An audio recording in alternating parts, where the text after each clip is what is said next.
날마다 쓰는 나의 신앙일기 TV 데일리 큐티 나무향기입니다. 오늘은 히브리서 5장 5절부터 6절을 묵상하겠습니다. 또한 이와 같이 그리스도께서 대제사장 되심도 스스로 영광을 취하심이 아니요 오직 말씀하신 이가 그에게 이르시되 너는 내 아들이니 내가 오늘 너를 낳았다 하셨고, 또한 이와 같이 다른 데서 말씀하시되 내가 영원히 멜기세덱의 반차를 따르는 제사장이라 하셨으니.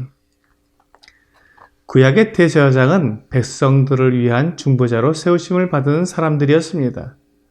하나님께서 이스라엘 백성들을 사랑하시고 그들을 인도하시기 위해 대제사장을 세워주신 것입니다. 대제사장이 얼마나 영광스러운 직분인지 하나님께서 그들을 백성들의 대표로 세우신 것에서 알 수 있습니다. 그러나 대제사장은 연약함을 가지고 있습니다. 그들이 영원히 살지 못하고 죽게 됩니다. 그러므로 대제사장 직분이 바뀌게 됩니다. 이것이 구약 대제사장의 약점입니다. 대제사장이 죽으면 다른 대제사장이 세워지고 그가 백성의 대표가 됩니다. 이렇게 대제사장이며 백성들의 대표일지라도 사람은 한계가 있고 영원하지 못합니다. 그리고 그가 드리는 제사의 제물도 완전한 제물이 되지 못합니다. 이 세상에는 완전한 것이 없습니다.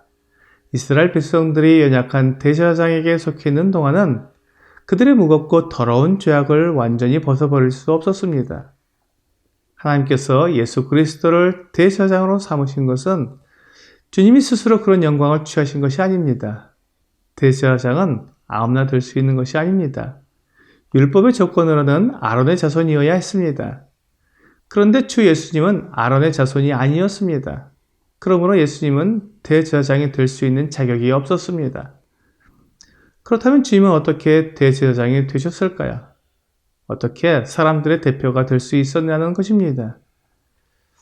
그것은 하나님께서 그리스도를 하나님의 아들이라고 분명히 말씀하셨기 때문이었습니다.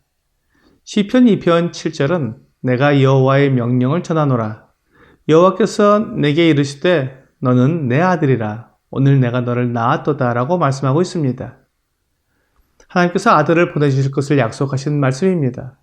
하나님께 속한 완전한 하나님의 아들이 이 세상에 오실 것을 약속해 주신 것입니다. 하나님께서 사람들의 죄와 허물을 완전히 없애주시는 것은 이 하나님의 아들, 하나님께로부터 나신 분이 하시는 일이었습니다. 골로새서 1장 14절과 15절은 그 아들 안에서 우리가 속량 곧 죄사함을 얻었도다.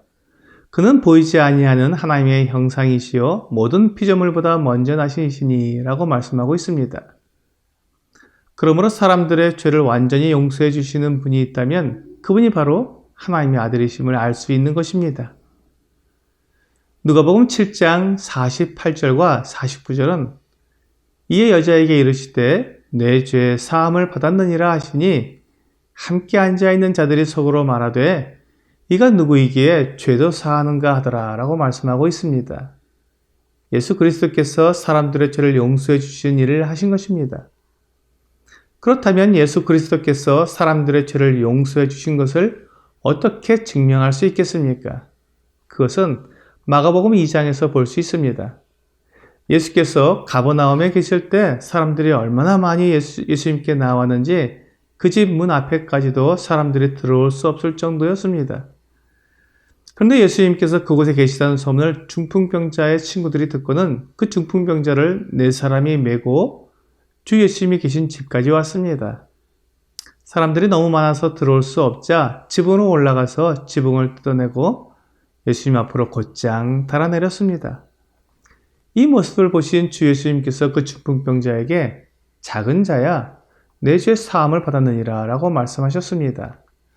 그러자 그 모습을 본 어떤 서기관들이 이 사람이 어찌 이렇게 말하는가? 신성모독이로다. 오직 하나님 한 분 외에는 누가 능히 죄를 사하겠느냐고 마음에 생각했습니다. 그러자 주님께서 마가복음 2장 9절과 10절에서 이렇게 말씀하셨습니다. 중풍병자에게 내 죄 사함을 받았느니라 하는 말과 일어나 내 상을 가지고 걸어가라 하는 말 중에서 어느 것이 쉽겠느냐? 그러나 인자가 땅에서 죄를 사하는 권세가 있는 줄을 너희로 알게 하려 하노라 하시고 중풍병자에게 말씀하시되 주 예수님께서 사람들의 죄를 사해주는 권세가 있음을 보여주시려고 그렇게 하신 것이라고 말씀하셨습니다. 그렇다면 주 예수님께서 그 중풍병자의 죄를 용서해 주신 것이 사실임을 어떻게 알 수 있겠습니까?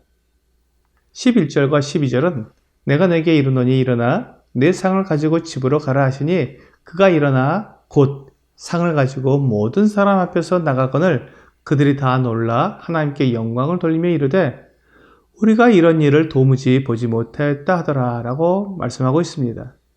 그렇습니다. 우리 주 예수 그리스도는 사람들의 죄를 용서해 주시는 하나님의 아들이심이 분명했습니다. 주 예수님은 이렇게 사람들의 죄를 용서해 주시는 분이셨습니다. 그렇다면 아론의 자손이 아니라 하나님의 아들이신데 어떻게 대제사장이 될 수 있냐는 의문이 생깁니다.